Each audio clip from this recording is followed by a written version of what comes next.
Yeah. It's the Inner Circle Sports Talk radio show. It's your boy GD Fitz. I got my man Kelvin K in the building. What's going on, baby? Yes, sir, Fitz. What's Ain't happening? much going on. You know how we do on this good old sports tip. This is what we do here, man. And we got a lot to talk about. We got to recap Game 7. We got to talk about the NBA draft. Got to talk about free agency. We got to talk about UFC 200. We got to talk about boxing. We got to talk about baseball. Man, we got so much that we got to talk about. But first, I'm going to give it to Kelvin K. Tell me something special that's going on. Tell me about some more history that's going on. Talk about that real quick. Wanted to congratulate Serena Williams for tying Steffi Graf for the most titles. Mm-hmm.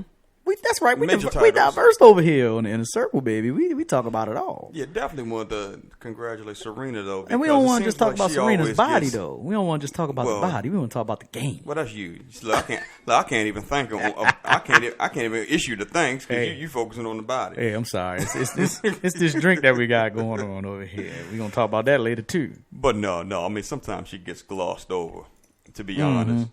She might be the greatest. I don't think it's no might. I think she is the greatest tennis player in the history of the game. And now she's tied Steffi Graf for the most Grand Slam titles in the Open era. And she's 2 behind the all-time titles record. So it looks like she's still in her prime. She has at least this year, next year, prime years left, maybe even longer than that, considering the kind of physical condition that she always comes to the table with. You know what would have been real great, though? If we'd have seen for one last time the sisters go at it for the championship in Wimbledon. That would have been awesome, man. Yeah, it would have been nice, but they've been there a few times.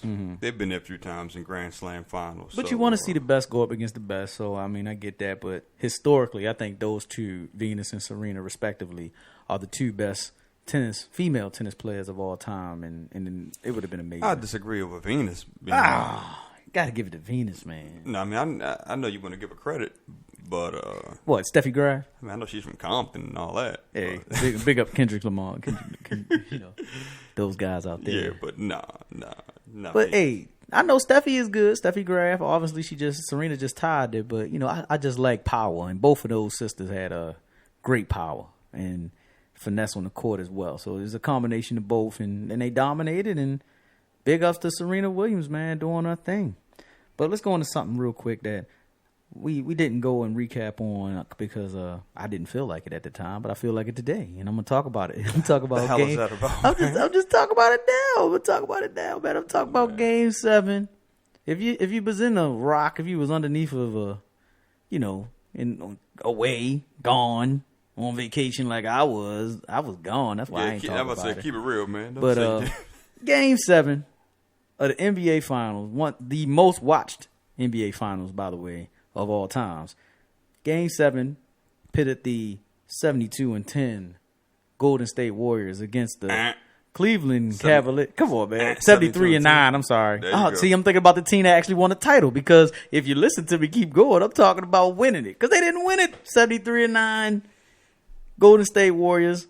They lost to the Cleveland Cavaliers, who made history, becoming the first team ever in finals history to come back from 3-1 down. Man, I don't think I could have been more wrong.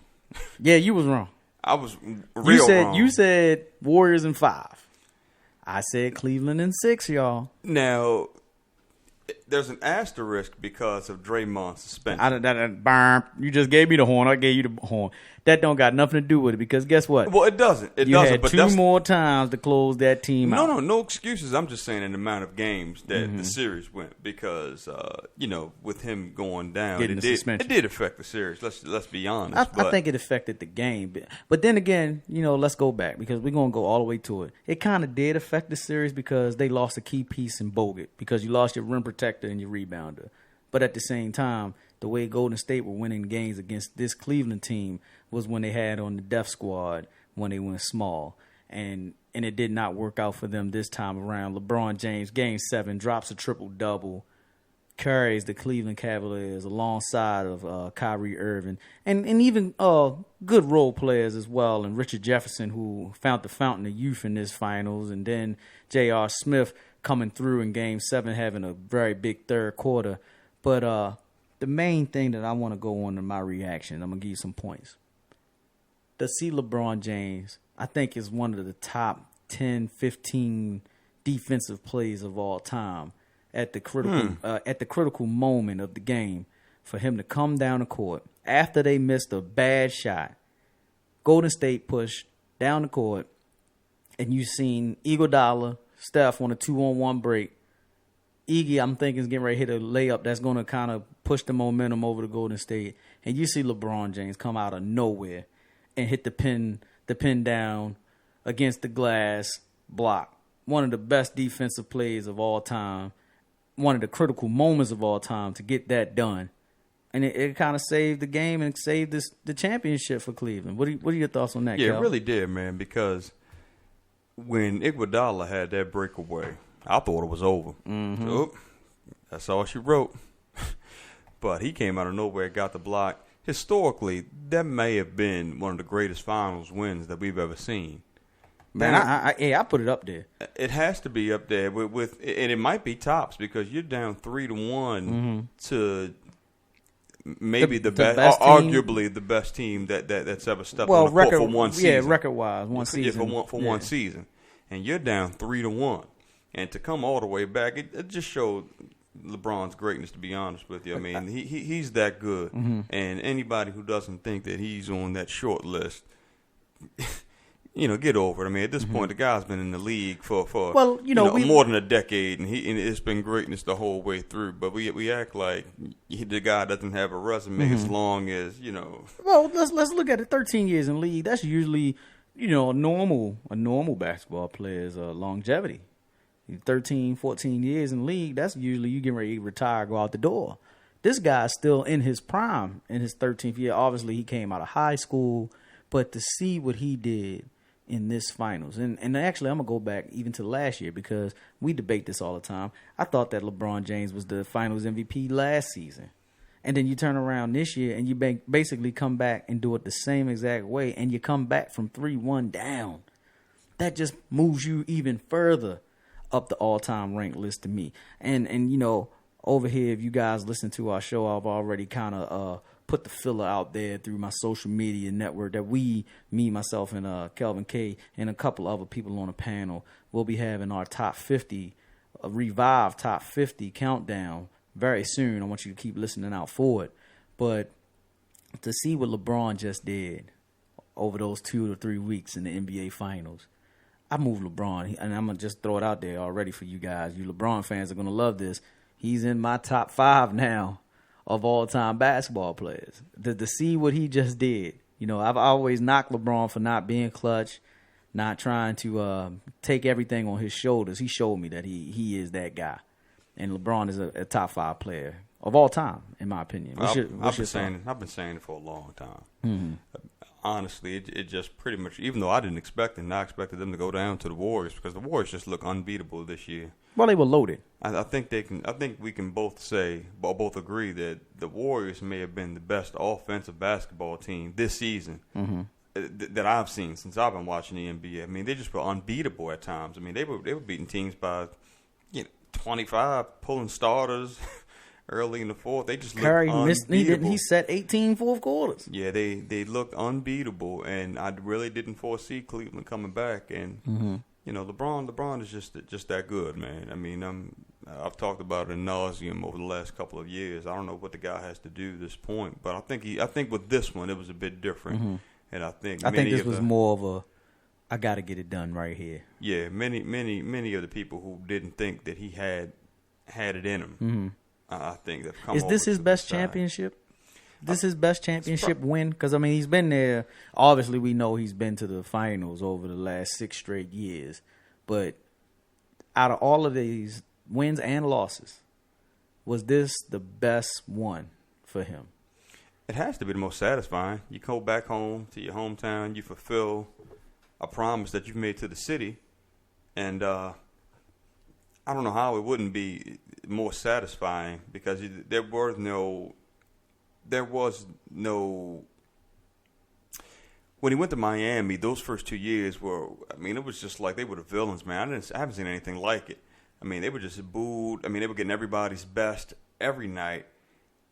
nobody really expected this Cleveland team to compete. I don't think. I know you picked them to win the series, but I didn't come across too many people that had them beating Golden State as being that best regular season team of all time. And they got it done, and LeBron did LeBron. You know, the 40-point games, the 10 double-digit rebound games. I mean, it's the triple-double work to see him go out there and say, you know what, I'm going to get mine. He got his 40, and it's like, I'm still going to get it done. The way LeBron can win against a loaded team just showed me it's like 40, 15, and 10, and I'm going to win. And he did it, and that's amazing. I'm going to give you another highlight or reaction of this Game 7 series real quick. Kyrie Irving, man.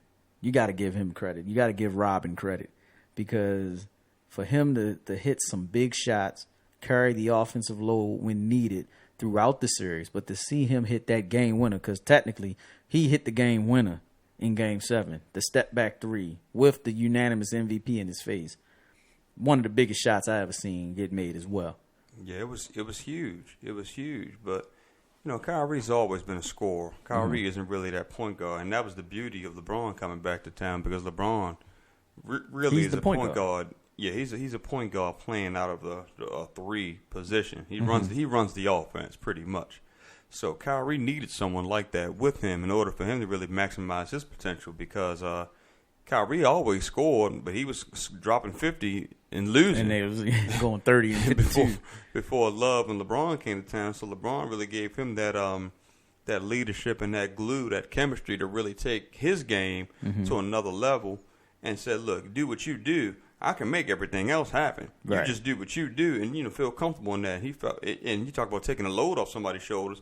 That was something that Kyrie had in Cleveland as being a number one draft pick and being the heir apparent after LeBron left. So for him to really be able to just focus on what he did best and really get comfortable in that and also get healthy. It made it work out. And I'm going to go to some of the negatives real quick. A real negative of Game 7 that I wanted to kind of talk about. The unanimous MVP. Now, regular season, he was unanimous. He was doing his thing. He was breaking records. Not only team records, but two-time MVP. Right, two-time. Not even talking about, you know, the team records. I'm talking about his individual records. You know, every year he's pretty much breaking the three-point record. He hit 400 threes this year in the regular season, and it's like, and I think he hit 403 to be exact. But to hit those threes, to play the way that he's played all season, and then you do get injured in the playoffs, but then you come back, you have another marquee game, and you call out everybody and say, I'm back. But you played a disappearing act to me in the NBA Finals, especially in Game 7.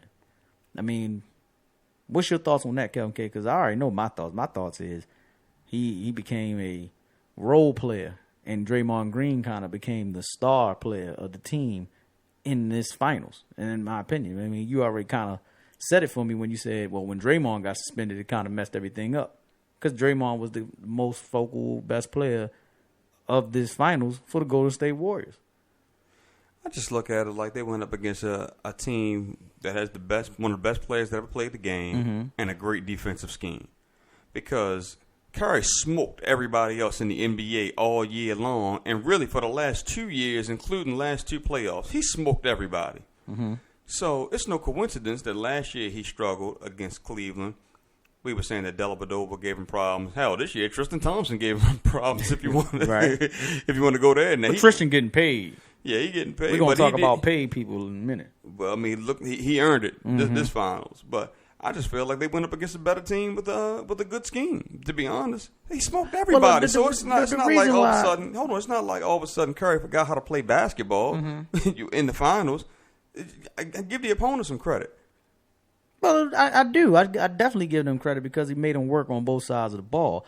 But what I look at and what I'm kind of getting into is they put so much blame on LeBron James when he loses because he is the best basketball player in the world. But to be honest, since the Finals, I haven't heard any kind of negativity thrown at Chef Curry over his performance in this Finals. I mean, it's nothing. You don't even hear the excuse of him being injured. You know, it's like right now they're pretty much covering it all up. And there's some other things that's going on that kind of shield that away. But I just don't understand how he doesn't get any scrutiny. Look, he's a when he media, loses. he's a media darling. Mm-hmm. Let's just be honest. I mean, the guy looks like he's 12 years old. You know, his pop was a good guy, so he came in on the heels of Del Curry in his respectable NBA career. From everything I hear, stand-up guy, stand-up pro. They won it last year. So even if he didn't have his best series, they still won it. So, okay, he didn't play well and they lost this year. It really isn't enough of a trend to really kill Steph about. I mean, they were the best team of all time, single season. So, and he had a bad series and they won it and they lost in Game 7. That's not really enough to tear the guy down about. 2-time MVP, look, you can't win them all. Can't win them all, but like I said, it's not like Steph forgot to play basketball. Jordan won them all when he got there. I mean, I know. I just gotta throw the little plug out there. I guess. I mean, throw that little plug out there. You know, it's for my Jordan fans. Some of these guys, man, never seen Jordan play. Some of them think Jordan averaged like 95 points a game. Right, you know? right. You're absolutely right on that one, dude. But let's go into something else real quick. Something kind of positive right now. We're gonna talk about, well, positive. You can look at it in one light. You can look at it in another light. I'm talking about UFC 200. If you again, the biggest, deepest card the UFC ever put together. If but you have been sleeping, you don't know about this card. They've been promoting this card pretty much since November of last year. It's July. But what they're promoting ain't here. Isn't really what is coming to fruition. Now, we had this discussion big time. If you want to look at the card, let's go ahead and run down this card real quick. And I'm gonna go with the preliminaries real quick, okay? So with the preliminary card, if you familiar with UFC, you got TJ Dillashaw, big time bantamweight fighter. He's getting ready to go up and he's gonna have a good matchup tonight. Also at a catchweight, former welterweight champion Johnny Hendricks is going to be on the card, going up against Kelvin Gastelum. And then you also have Miss Kat Zingaro. She's getting ready to battle. And the reason why I'm talking about these people is because some of the people that are actually on the main card have already gone up against some of the bigger names that are in UFC. We got Cain Velasquez, former heavyweight champion. He's in a matchup. We have a rematch, featherweight matchup. Jose Aldo, former pound-for-pound #1 in UFC, going up against Frankie Edgar. We have the heavyweight, the attraction of this whole thing, Brock Lesnar, going up against Mark Hunt. And then we have the women's bantamweight matchup. And you see, I ain't even done. This ain't even the last card name I'm going to call. Miesha Tate. She's the champ, going up against Amanda Nunes. And then you have what was supposed to be the biggest rematch in history. Daniel D.C. Cormier was supposed to be going up against John Jones, probably the best UFC fighter of all times. But the allegations that Kelvin K is going to come up with and talk to you about, John Jones has been removed from this card, and he's going to go up against probably one of the best middleweights of all times in UFC, if not the best. He might be the best UFC fighter of all times in some people's eyes as well, in Anderson Silva. This is a big-time card for UFC. This is big-time exposure for UFC. UFC 200, Kelvin K. I want you to kind of tell me a little bit about what you got on your mind in regards to this UFC. It was supposed to be so much more. It's still a great card, but it was supposed to be so much more. Because, remember, McGregor-Diaz was supposed to be on this card. And I would have probably paid good hard-earned money for that, to go see Diaz versus McGregor too. Now, McGregor kind of, I don't want to say forced his way out of it, but him saying that he didn't want to be a slave to the promotion of the fight, kind of, Dana took him off. Dana White took McGregor and Diaz off the card. Mm-hmm. Okay, so you still have, like you alluded to, one of the biggest rematches of all time, Bones Jones-Cormier. Mm-hmm. So Bones Jones gets popped. If you don't know what popped is out there for my fair weather fans, we talking about he got caught with a performance-enhancing drug that was found in his system. He says it's from a supplement, but don't they all? Well, yeah, don't they all say it's from a supplement? They all say it's from a supplement, but I mean, it's so rampant when you're talking about mixed martial arts, and I include boxing when I'm talking about mixed martial arts, as far as this conversation is concerned, steroid use and the management of steroids and PEDs and HGH, it's just so rampant that I kind of almost assume that most guys are doing it. So especially now with the UFC with their more stringent drug policy, they're really getting on guys for rehydrating. I think the policy is you can't use an IV to rehydrate. Nope. People are missing weight as a result of it. So now you got guys like in the Hendricks fight, which is coming up in UFC 200. Okay, now it's a compromised weight, a catch weight that we're fighting at. It's just frustrating that Bones Jones really couldn't make it happen because a lot of people were looking for his return to the ring after all the issues that he dealt with, after missing time with fleeing the scene of an accident, and because a lot of people will tell you that Bones Jones is the most talented fighter that the UFC has ever seen, the most talented. Mm-hmm. Some people might say he's the best fighter the UFC has ever seen. He's always gotten it done. So this was a big night spearheaded by him, and it didn't happen.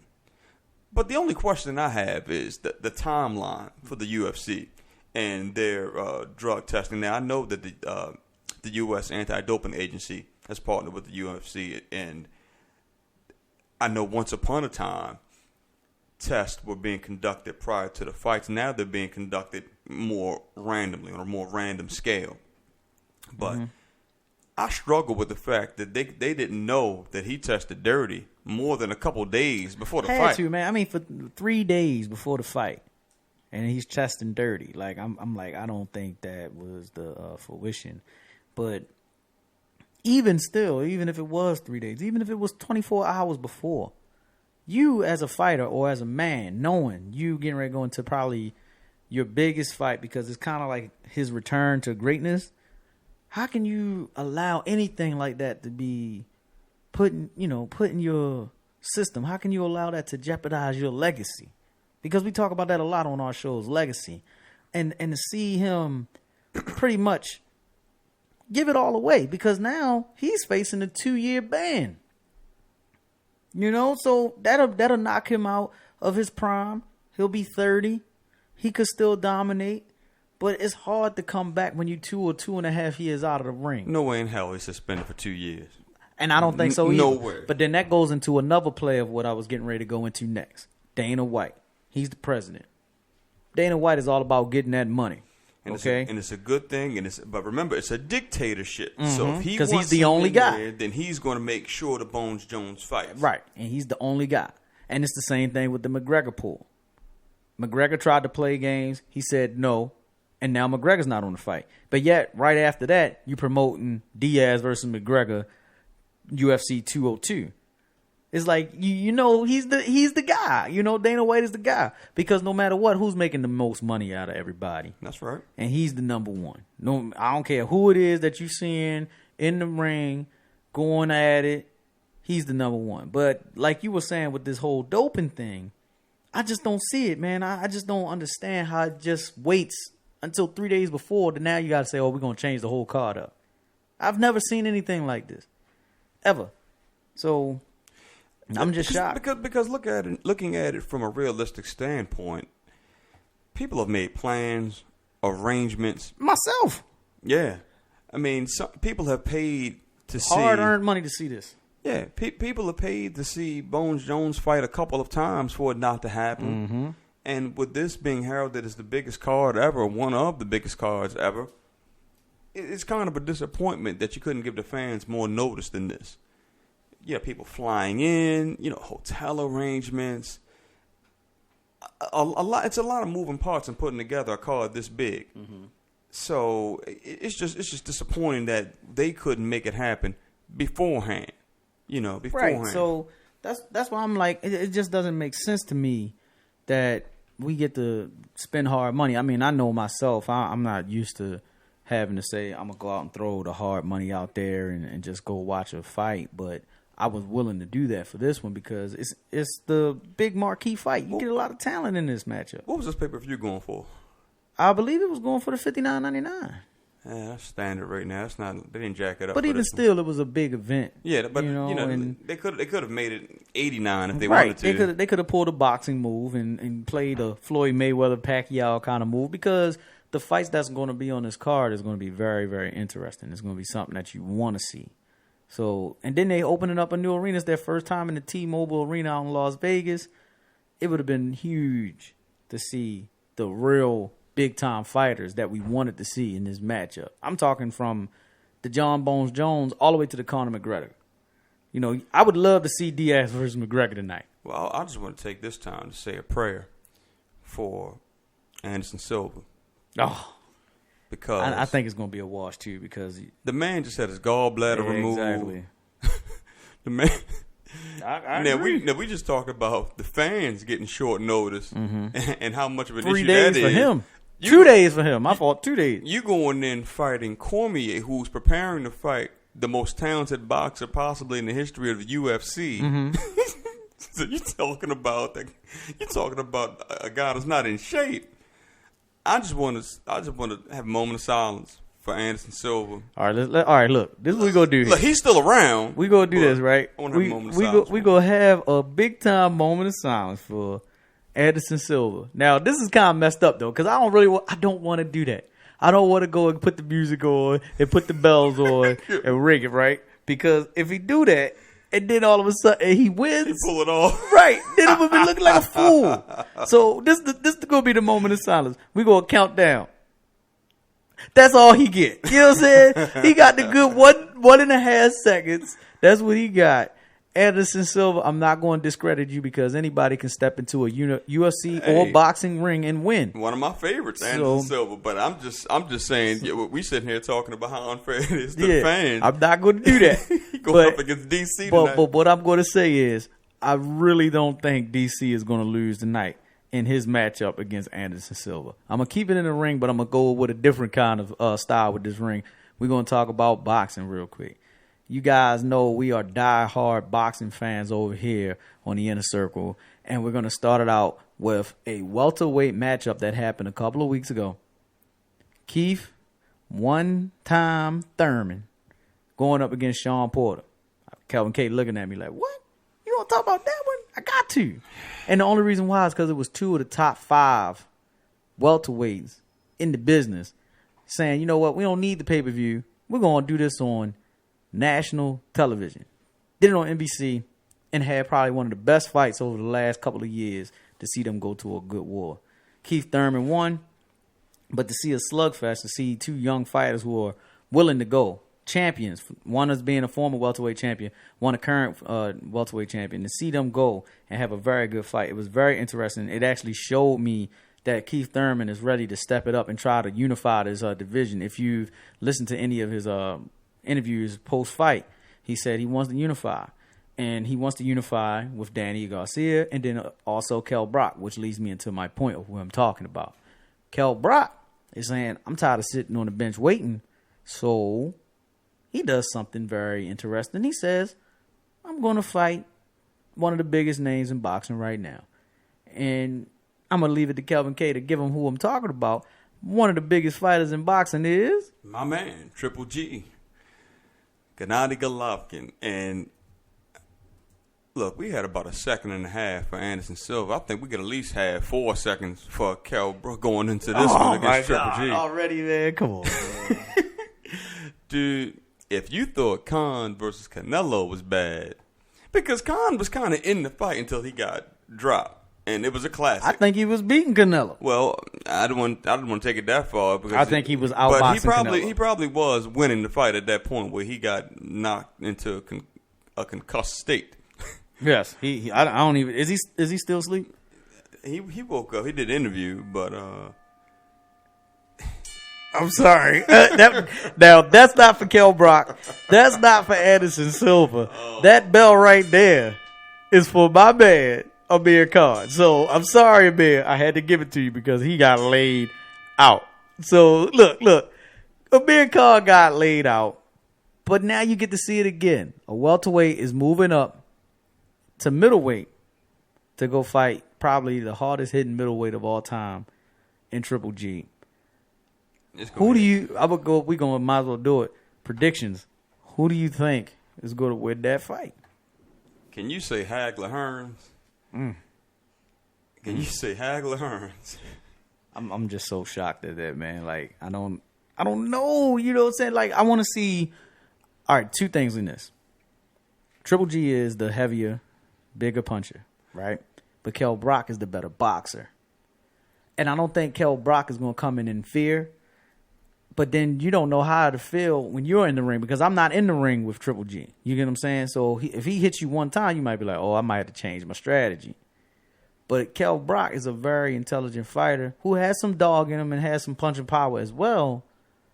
But against Triple G, he's going to have to outwork him and have to outbox him.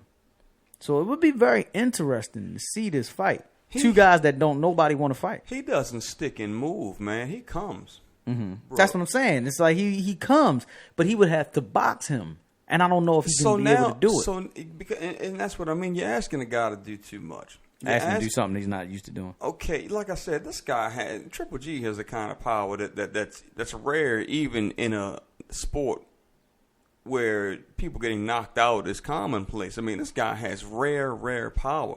So you're asking Brook to go up a couple weight classes, number one, put on weight. But then you're asking him to stick and move and to stay away from his opponent, something that he doesn't do, that's not a part of his winning repertoire. It just doesn't add up. I mean, I'm going to watch it, of course, because Triple G is my favorite fighter. But I'm just waiting on Canelo to stop ducking him. You know, make your money, fight a couple of fights. But let's get in the ring before Triple G turns 40 years old. Come on, let's get it on. Well, I think that's the whole game plan.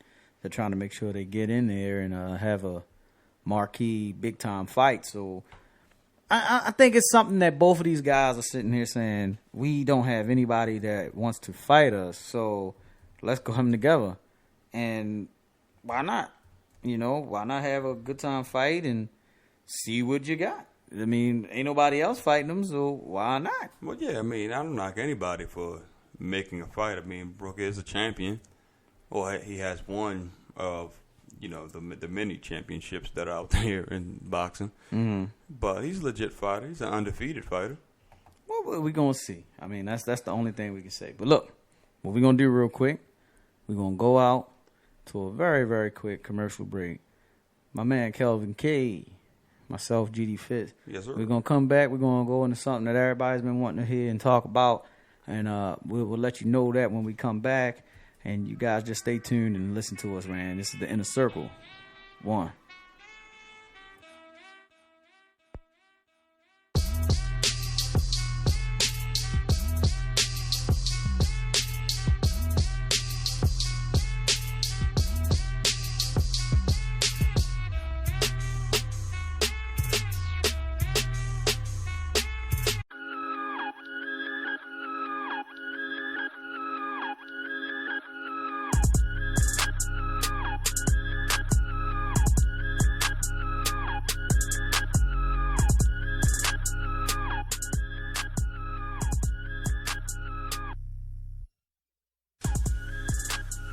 Yeah, we back. My man Kelvin K, myself, yes sir, GD Fitz. We are back in a Circle Sports Talk radio show. We got some keys to talk about real quick. Talk about keys. These NBA players, man. Oh my God, they got some big time keys over this last. Keys to the franchise. Yeah, man. I'm talking like huge keys, man. And man, should we just jump right into it and talk about who got the biggest keys or got some of the biggest moves or what? What should we do? Let's go ahead and get it. Well, let's go ahead. Let's go ahead and talk about him first. Kevin Durant. Everybody knew his free agency year was coming up. Kevin Durant came up, did his thing, and KD said, I'm leaving the Thunder. And I'm going to go join the Western Conference champions, the 73-9 Golden State Warriors. Now, me and Kelvin K, we had some big time issues here on the plug, and we got some real big time issues that we want to talk about. And the issues are, I feel as though I feel as though that Kevin Durant made the perfect choice because he ain't won nothing yet. And I said it was comparable to what LeBron did 6 years ago in joining the Miami Heat. Kevin K kind of disagrees on where I'm going at. But I think this is the perfect move, man, for him to go there and try to win a championship. Yeah, what better move could he have made? A lot of people, including some prominent names and analysts and hosts on other sports shows, they'll remain nameless. They've already come out and said, well, I think this was the worst move because he joined the team that was already 73-9. Well, did the 73-9 team win a championship? No. So it could look like a positive for him to try to help them win a championship and then win multiple championships. When it's your career, you do what's best for your career and your family based off of all the options that you have. One of the things that I hate the most is when people say, well, he damaged his legacy. Well, if it's my legacy, how the hell did I damage it? My legacy is what I want it to be. And because you're not going to please everybody. Mm-hmm. You could have a dream book career, and people will tell you, well, he damaged his legacy, or he should have done this, you should have done that. You're never going to make everybody happy, so you do what's best as far as you making your money, maximizing your earning potential, and winning. Because winning is a part of it. I mean, you don't want to, well, I don't say you don't want to, but, well, yeah, I will say that. I think everybody wants to make money and win. Want to make money. I mean, any professional who isn't interested in winning at all really isn't a professional to me, even though you make professional dollars. And that's why I said it's kind of funny on how the way it looks, because Cam Newton, if you remember from the Super Bowl, they lose, had a great year, went 15-1, went all the way to the Super Bowl, they lose. He comes out after losing in the finals and he makes a statement of, I'm not a loser. If you're here to lose, then you shouldn't be playing. You want to win, because that's what it's all about, winning championships and making big-time money. Kevin Durant made a business choice of saying, I can still get paid, because no matter where he was going, he's going to get paid big-time dollars. But to go out here and you make a decision to join the team that won the most games in regular season history, 73-9, and you join them, you can't deny what he was trying to go do. He was trying to go win. And that's exactly what he did. He went and he said, I'm going to go here and I'm going to try to go win. Now he signs a short-term deal. 2 years with the opt-out after one. But what I want to talk about is the comparison to that of LeBron James. This is a perfect move for him. You go out here to the best team in the league, in people's eyes, and you say, you know what? I'm trying to win a championship. I'm going to help this team win another championship. I'm going to get paid. It's the same. To me, it's so similar to what LeBron did when he went to Miami and loaded up with a superstar team in his prime. With Dwayne Wade, he went to his team, kind of a la Durant going to Curry's team, and they bought Chris Bosh in. There's similarities, but the difference to me is you're going to a team where you aren't going to be viewed as the franchise player, the number one player on the totem pole. That's Steph Curry. And to be honest with you, it might be justified to say Klay Thompson comes in the pecking order. But no, I'm just saying as far as how their team is structured. Hell, they had the best season of all time last year. You know what I'm saying? And that's the only premise that I'm using. Of course, Kevin Durant historically has been a better player than Klay Thompson, multiple scoring champion, MVP with a finals appearance. But as far as how the Golden State Warriors play, hell, when Steph doesn't play, Klay dropping 50 sometimes. So it's not like Klay's a chump. That's what I'm saying. No matter what team LeBron would have gone to, he went to Miami. Dwayne Wade is the franchise player. Day one, Wade made it very clear. Look, this is LeBron's team. That's not totally true though, because Chris Bosh in an interview the other day came out and said, the first season there, it was Dwayne Wade's team, but LeBron was the best player. It eventually became LeBron's James team, but it was Dwayne Wade's team. And to be honest, it could kind of be the same thing here, because me personally, I just think Kevin Durant is a very good, talented basketball player. And for Kevin Durant to go out here and say, I'm going to go to this team, he still could be the best player on the team. But for years, we've already said, Kevin Durant with Russell Westbrook, whose team is it? And we're going to see it because now you're going to be like, can Westbrook get that team into the playoffs without Kevin Durant there? He might be able to pull it out. I think he can. I think with the addition of Oladipo and the chemistry that they've naturally evolved with everybody just staying intact. I know Ibaka's gone, but he probably needed to be with that contract.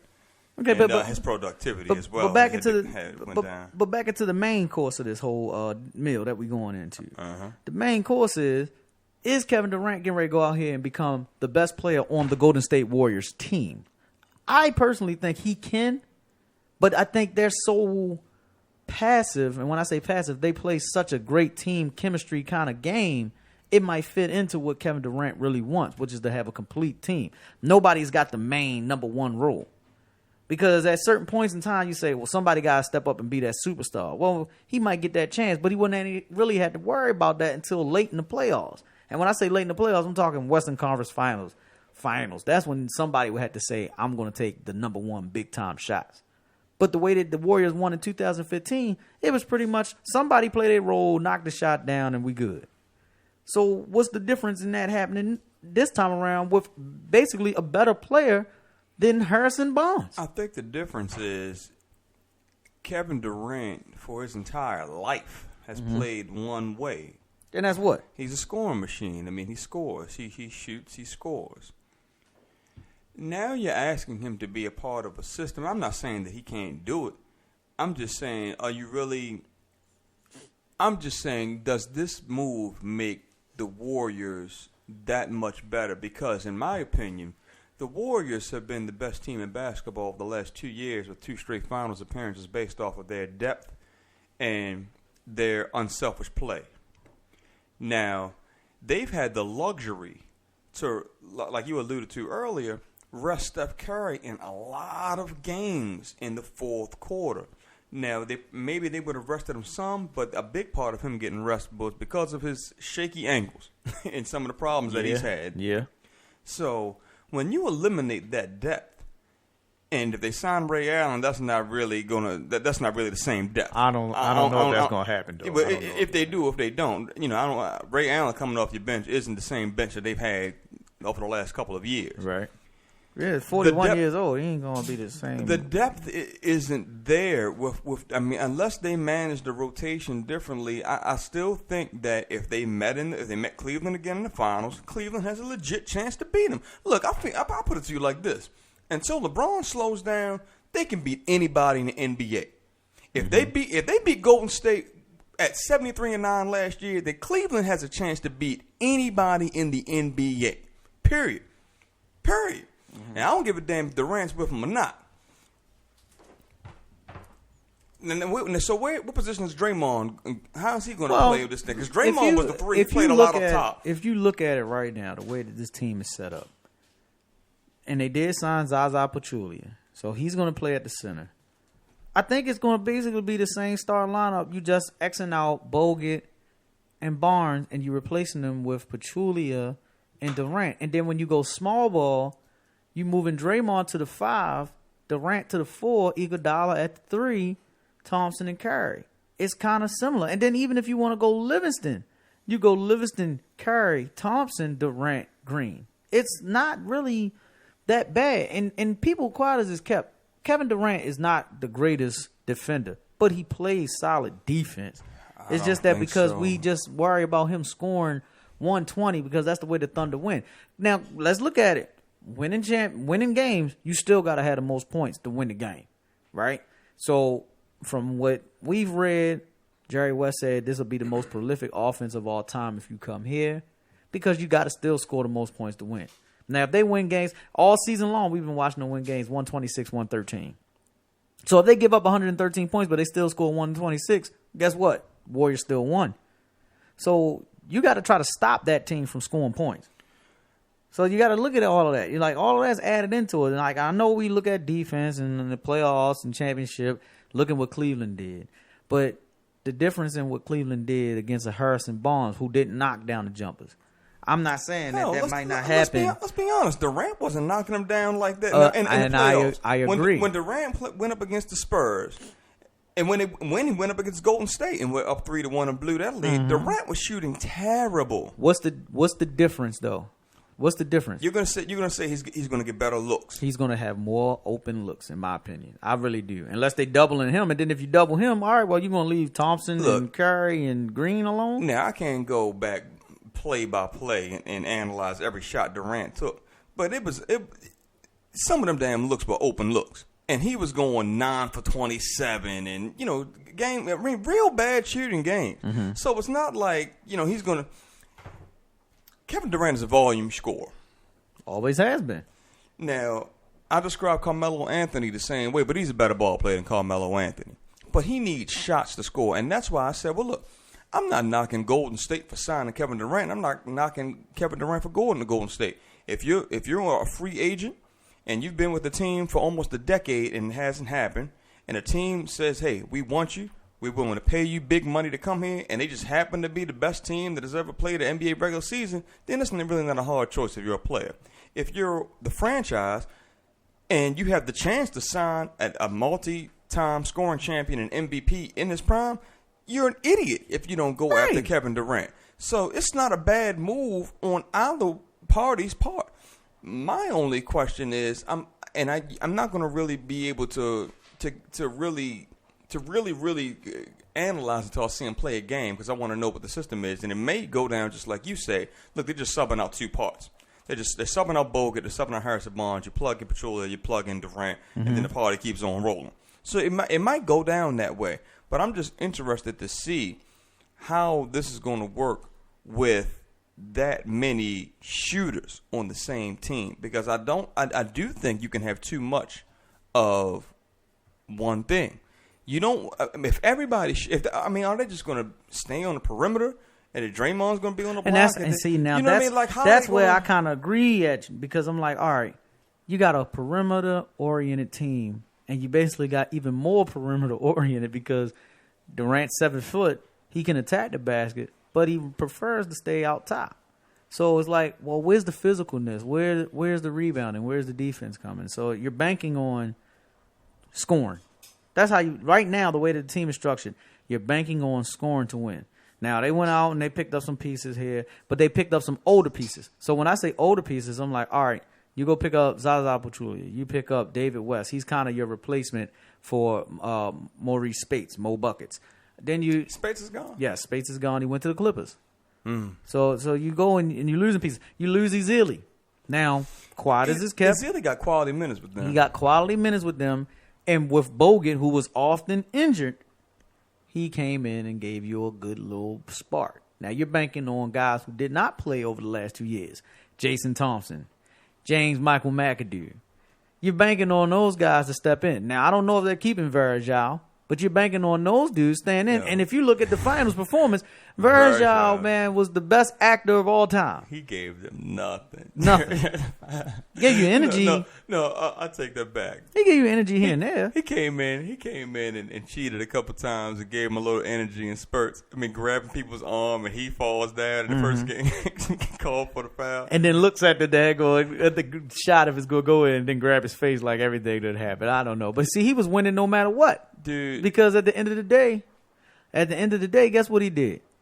He still went out and did what? Got a ring from Cleveland as well. So he was good, no matter what. I mean, he was with it. He was with it in the end. What he did, though. He was with it in the end. And he's been a pro a long time. He was with it. But what he did wasn't even flopping during the finals. That was just down and out cheating, in my opinion. And you got to be honest, man. When you're grabbing somebody's arm and waiting till the rough and out look and you falling down, that's not even flopping, man. That's cheating. Well, point blank, period. Yeah, that is straight up cheat. But hey, he was getting away with it. Yeah. But that's what I'm saying. In this season that's coming up, I don't know if he'll still be there. But I think Golden State, it'll take a little bit of time for them to gel, to realize who's doing what. But the good thing for them is the Olympics is going on. Thompson and Green are going out there with Durant, so they will get familiar with each other. And Curry, as quiet as it's kept, is probably the most unselfish MVP that we've ever seen. So they play a complete team. They know what they're doing, man. I think you can't knock Jerry West for anything that he's done. I mean, he's probably the best executive of all time from with the Lakers, doing what he did with Memphis, and now doing what he did in Golden State. Yeah. You got to go. Jerry West knows what he's doing, Yeah, and I think it's going to be perfectly fine. That's just my opinion. No, you're right. He's definitely on the short list. Well, you got to give it to him. Looking at some other things, some moving parts, some old faces in new places, let's stick with this NBA free agency real quick, and we're going to talk about a big-time off-season move. Chicago Bulls made a decision to let a hometown kid go. They traded Derrick Rose to the New York Knickerbockers. That's their whole name if you don't know. Traded him to the New York Knickerbockers, paired him up with Carmelo Anthony, and then another old face that was in Chicago went to a new place, and Joakim Noah, he comes up to New York as well. They also signed Brandon Jennings. Looking at the New York Knicks, they improved on paper. Do you see the Knicks being a team that can compete against Cleveland and possibly meet them in the Eastern Conference Final? Well, let's take the champs out of it. I mean, hell, you can't go from the worst team in the conference and then you're talking about how they're going to compete to come out the conference. I mean, wait. They weren't the worst team in the conference. Man. I mean, look, unless they just signed. Well, I'll keep that one to myself. But. Go ahead, man. Go ahead. Listen. Look, the Knicks are the Knicks are legit. Plug. The Knicks are legit. Mm-hmm. They're legit because they have legit players now. They have pros now. Mm-hmm. Noah's a pro. A little long on the tooth, but he's a pro. He's going to add toughness. He's going to add great passing, great high post passing, and a little bit of leadership, which they desperately needed. Okay. Rose is looking like the point man. So Noah and Rose are coming in with a relationship, so that kind of shortens the learning curve for them as far as chemistry goes. Okay. Brandon Jennings was a sneaky good signing by them. I've always liked Brandon Jennings' game. He always has played well. And he's still young. Shooter, great instant offense off the bench. Okay, who else they have? Okay, they still have Porzingis. They still have Melo, who we're forgetting about, the franchise player. In this Derrick Rose talk, I haven't heard Carmelo's name come up one time. So you have a collection of guys who can win some games for you. Cleveland is out of the question for them right now. Okay. But they do have a collection of guys where they might be able to beat Toronto, maybe supplant them, maybe get the Boston Celtics are on the rise. So New York has definitely made some big strides in this NBA offseason. But look, it was so many people changing teams, I couldn't keep up. At a certain point, Dwight Howard back at Atlanta. I didn't even know Spates had went with the Clippers. Okay, Jeff Teague is in Indiana. Jeff Teague was traded to Indiana. And a lot of guys. A lot of movement. Joe Johnson has gone off to Utah. Dallas was signing everybody. Dallas signed Harrison Barnes, traded for Bogut. They re-signed Darren Williams and Dirk Nowitzki. I think they're still solid. They'll be a playoff team. I don't see championship over there. Chandler Parsons to the Grizzlies. That now you're going into where we want to talk about. So you're looking at the NBA's new salary cap. It increased, and these guys hit free agency, and they said, man, we want it all. Michael Conley Jr., never been an all-star. Never been an all-pro. No Defensive Player of the Year awards, not even in the mention. Just got paid one of the biggest, if not the biggest, contract of all time. So what? And nothing's wrong with it. It's perfect. Get your money while you can get your money. But the point where I'm going at, Chandler Parsons, Michael Conley Jr., even Harrison Barnes, who just had a terrible finals and got paid. Now I'm going to go back into a vet. Our old face going to a new place, going back home in Dwayne Wade.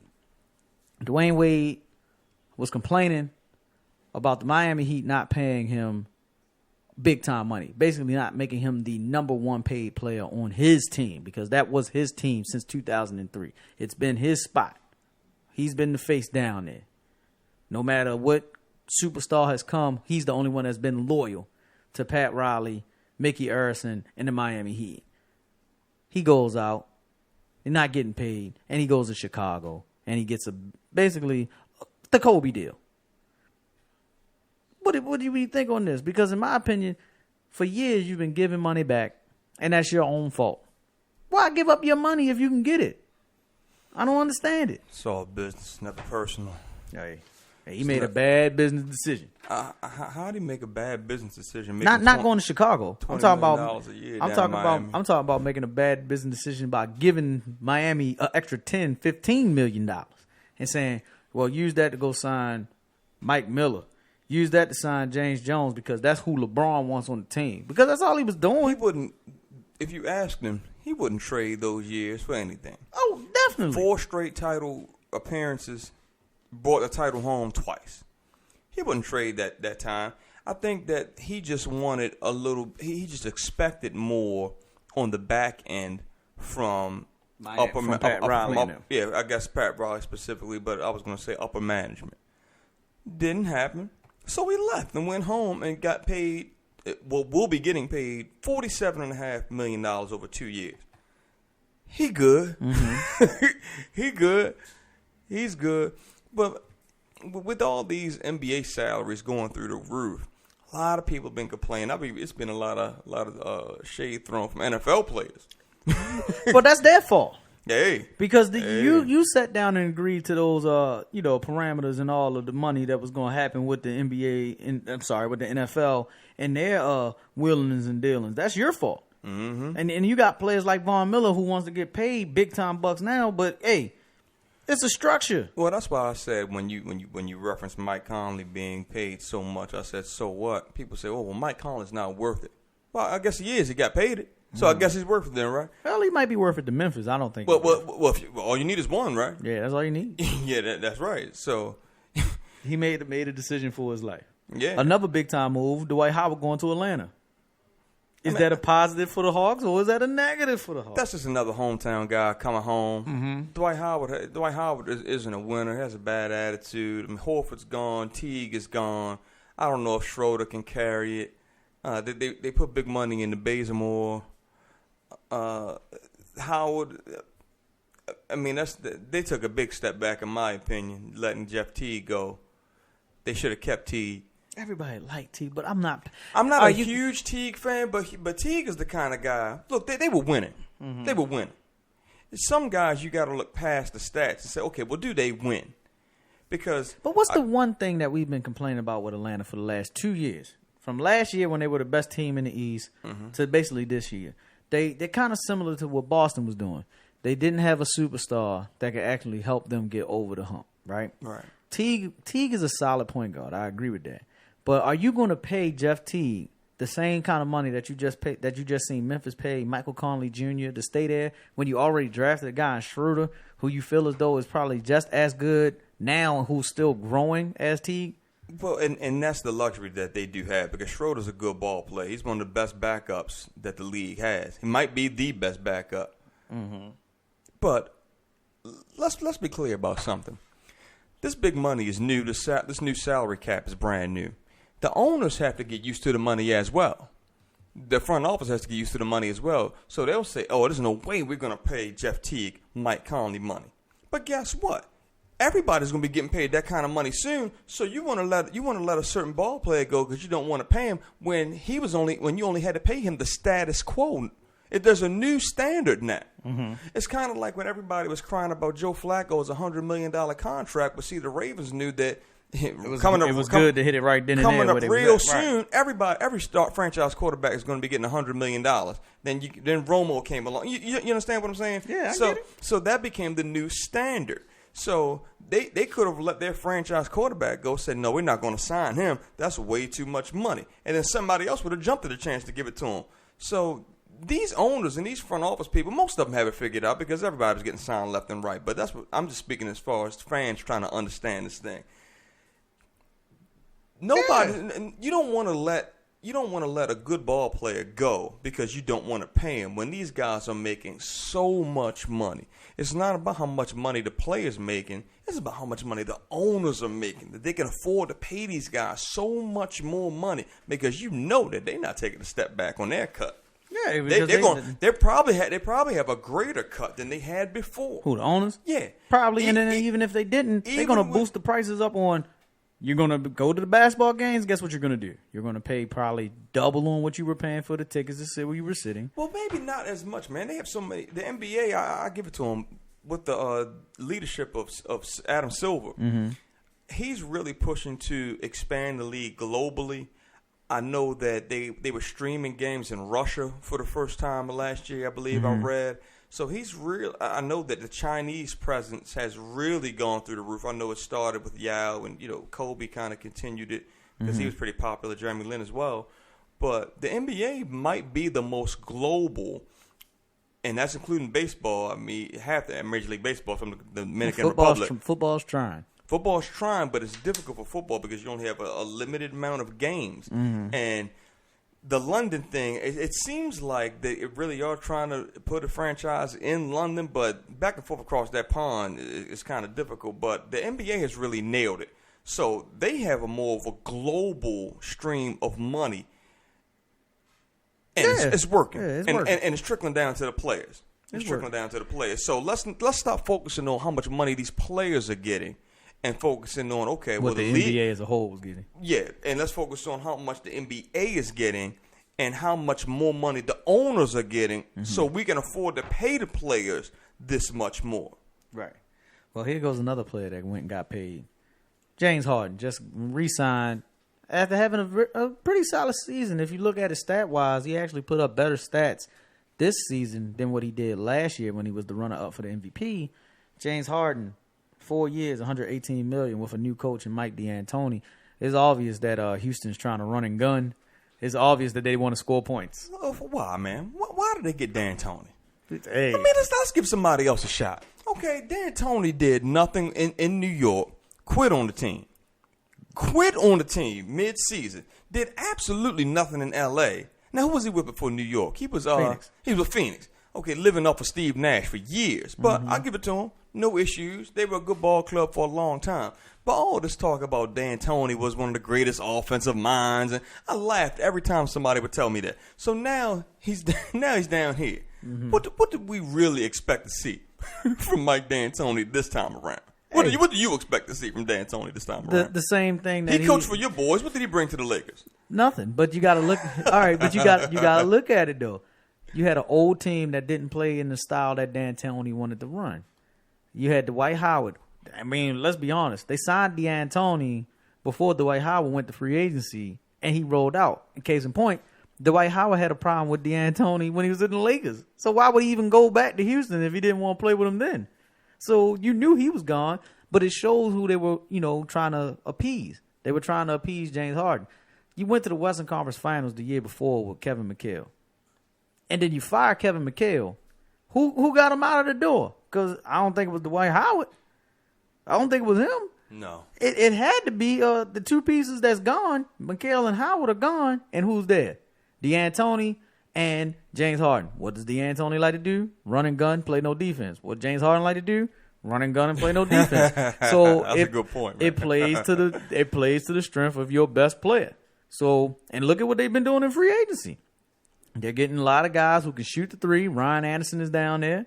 They're going out and getting pieces that can come. They're going out and getting pieces that can shoot the three ball because that's all they want to do. That's what they want to do. You got Jason Terry, old man Terry, third all-time three-point shooting. He's out there.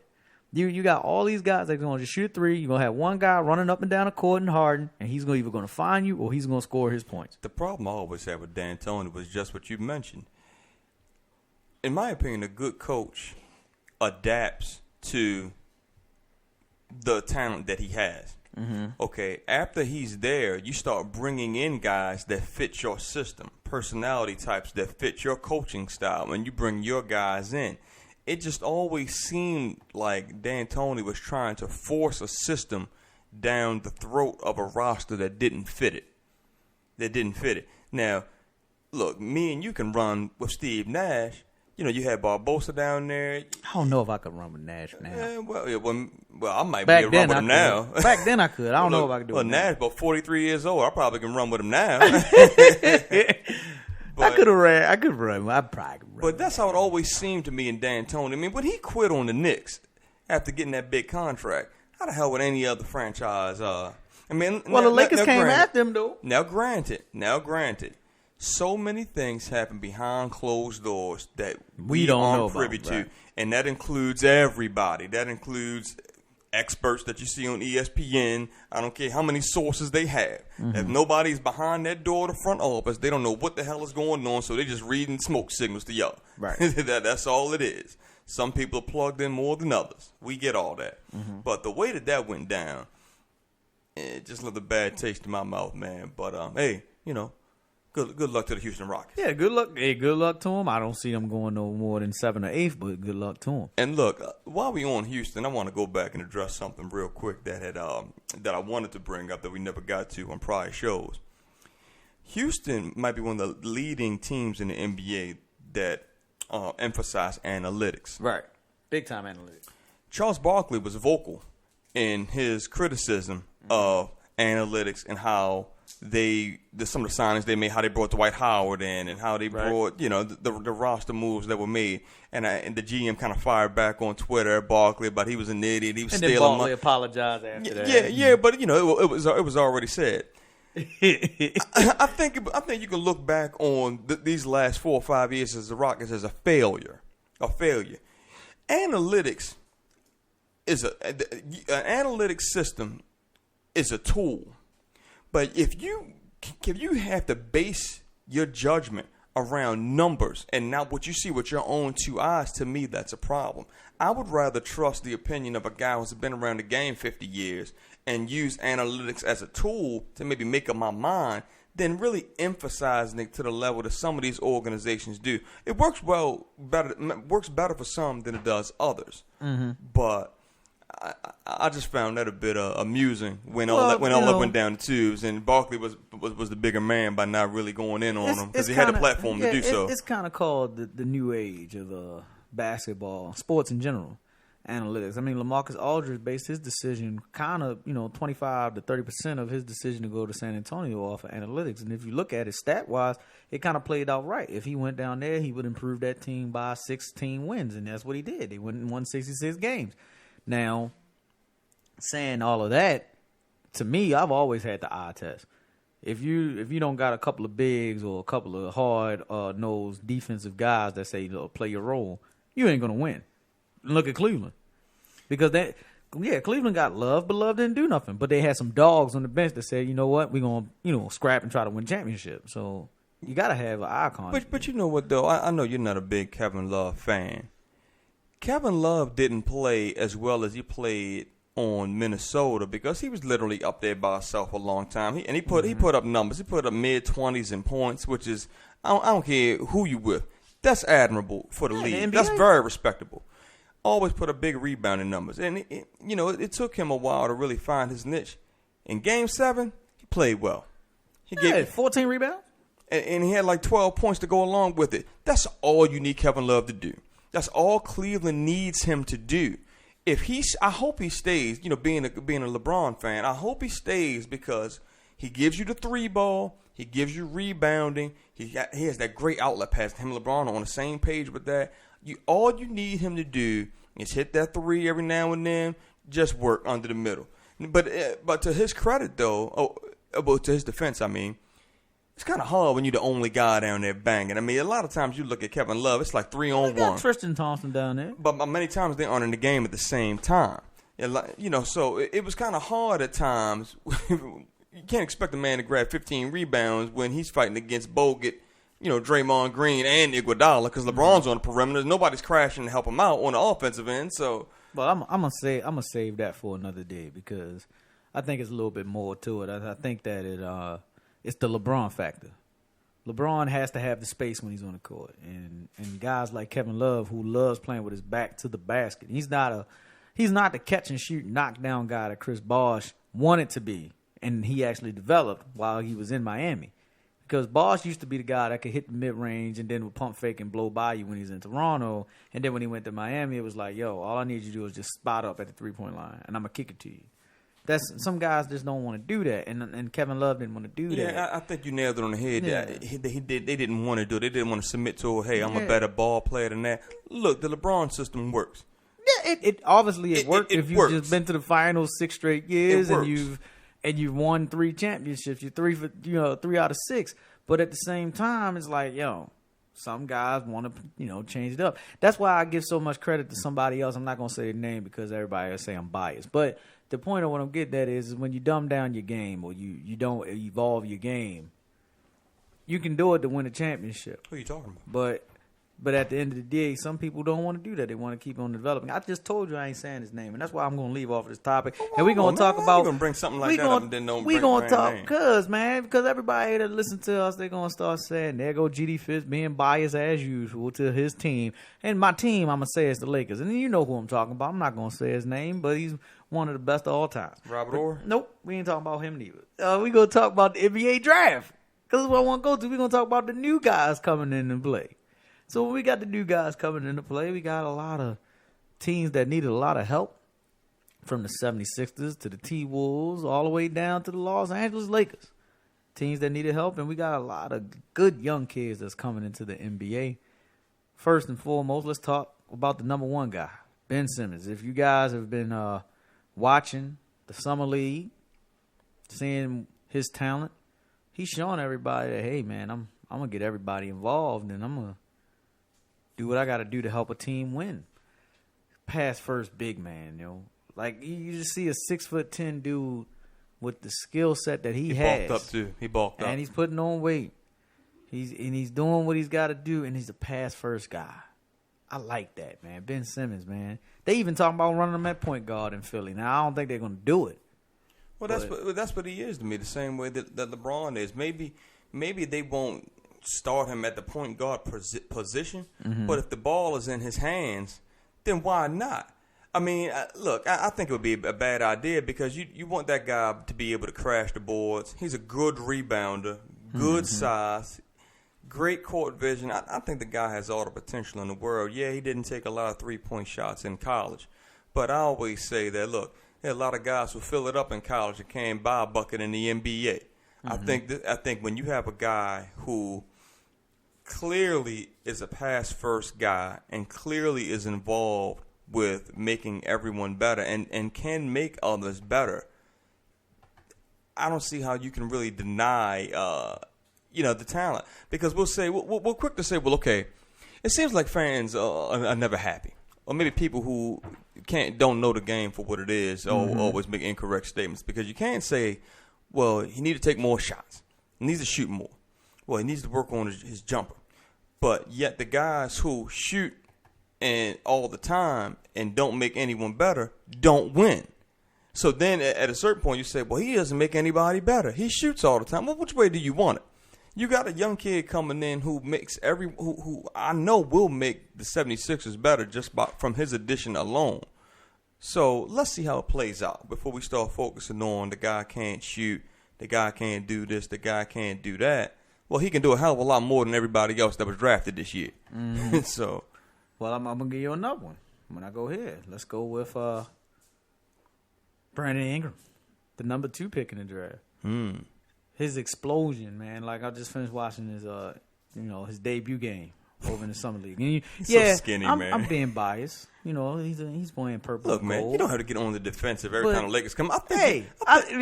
Listen, man, people be hating on my Lakers, man. You have a battered wife syndrome. I think when you mention the Lakers, people battered wife syndrome. You got some type of condition as a result of arguing about the Lakers. I love the purple and gold. Clearly, you do. But you don't have to throw up a disclaimer every time we talk about the Lakers, man. Just talk about them. Hey, man, listen. Didn't even mention Kobe's name. Man. Kobe is gone. We talk about Ingram. We talk about D'Lo. We talk about Clarkson and Randall and Nance Jr. You excited? Go for it, man. And Zerbic. Young boys. We're going to grow from there, man. So when I talk about them and I say, all right, cool. We got them, and they had a very good game the other night, and I just look at the explosion, man. That first step is amazing. And then he's got the slight mid-range. People compare him to Kevin Durant. I'm not going to go there with Kevin Durant. I'm going to compare him to another premier player in the league. I'm talking about Paul George. I think that by his skinny stature and the fact that he plays with the ball in his hand at the top of the key and he has that quick first step, he put on about another 20 pounds. I think he'll be. Don't look like it. I think he will. That's what I'm saying. He has to. He has to put on at least another. He did put on. No. He has to put on 20 pounds. Oh, okay. If he put on that weight, I think he'll be a perfect fit at the 3 but he'll be more of a Paul George type player than that of a Kevin Durant type player. So that's my comparison to him. And then I'm gonna go here, and this is my last guy I'm gonna talk about from this draft. And then I'm gonna ask another question. But Chris Dunn, man, probably the most natural point guard in this draft to go to Minnesota to play with the last two reigning Rookie of the Years in Andrew Wiggins and Karl Anthony Cat Towns. Chris Dunn, man, he showed me some stuff too. Man. His explosion, the NBA body for the point guard position. He's kind of like a low budget Westbrook when it comes to him attacking the basket, but he already has a better passing IQ because he wants to drop that ball off. Yeah, that was the missing piece for Minnesota. Point guard. Yeah, Rubio. I like Rubio, but they need a youth movement up there. Rubio's time is come and gone, in my opinion. And these guys are. I mean, I thought it was a good pick by them, but Chris Dunn, from what I've seen, very explosive, very explosive. I think his ability to make others better doesn't surpass that of a Ben Simmons. I honestly don't think it's close, but he does fit the bill of an NBA point guard. Like I said, a lot of people are excited about Minnesota youth movement. Let's see what they're gonna do. That's your five. Okay, you come to the table with Dunn, LaVine, Wiggins, Towns, and who am I missing? Who's the other starter going to be? Well, that's pretty much the names, if you will. Well, right now the starters are Karl Anthony Towns, Wiggins, Dunn. I don't know if they want to go LaVine. I don't know if they're going to go LaVine. I think they should go LaVine. Yeah, sure. And then at the center, you could go from either Gorgie Dang, or you can go for the big Russian. I'm not gonna say his name, but because I don't want to mess it up. Respect to him, but he'll be there. He'll start. Yeah, and that's where they'll go. And then you still got the mentor, even though he hasn't retired. I think he should. Kevin Garnett is right there. And let's not forget, probably the biggest thing, if the Timberwolves start winning this year, the biggest reason for that is probably going to be Tom Thibodeau. He's going to bring a defensive presence. He's going to bring a tough-minded mindset that, frankly, this new generation needs somebody to instill in them. So he's going to do that for them. Mm-hmm. He's definitely going to do that for them. Okay, well, we will definitely see, man. I mean, it's a very interesting thing. I would love to see that youth movement come into play, and for all kinds of teams. I'm talking about not only Minnesota, talking about the Lakers. I'm talking about a lot of those teams. You would want to definitely see that youth movement. Yeah, man, there's a lot of interesting teams as a result of this draft and this free agency moving around. It's like you really want to see all of these teams play and what the stars on new teams are going to bring to the table and what these kids coming out the draft are going to do. It's going to be fun. Mm-hmm. But hey, we're going to see it. But look, this has been the plug, the Inner Circle. My man Kelvin K. What's up, man? You all right? Yeah. We get ready to get out. Yeah, money in the bank. Let's roll. You know what I'm saying? We get ready to get out. We're going to see y'all the next time. I want y'all to check us out, man. We're going to be on YouTube. You can check us out. We'll put the links up on our Twitter accounts. What's your Twitter account, man? We might as well go ahead and give it to him now. Oh, boy. Kelvin K. Yeah. Kelvin K. Hey, Kelvin K at Twitter, man. You gotta go. We'll make sure you find us, man. GD Fitz at Twitter. We got the Instagram accounts. We're gonna put it all. I want y'all to just go to our YouTube page. Right now we are on GD Fitz's YouTube page. That's the name of my page. You can check us out there. We're gonna be everywhere. We're gonna be just posting them up. You can check out Greg Fitzgerald Jr. I'll give you my government name. I don't care. We're gonna be there on Facebook. We're gonna have it all over the place. So Kelvin Kangalee, Greg Fitzgerald Jr. That's our names. GD Fitz, Kelvin K. It's the plug. It's the Inner Circle. Get it. We're gonna get at y'all, man. 1.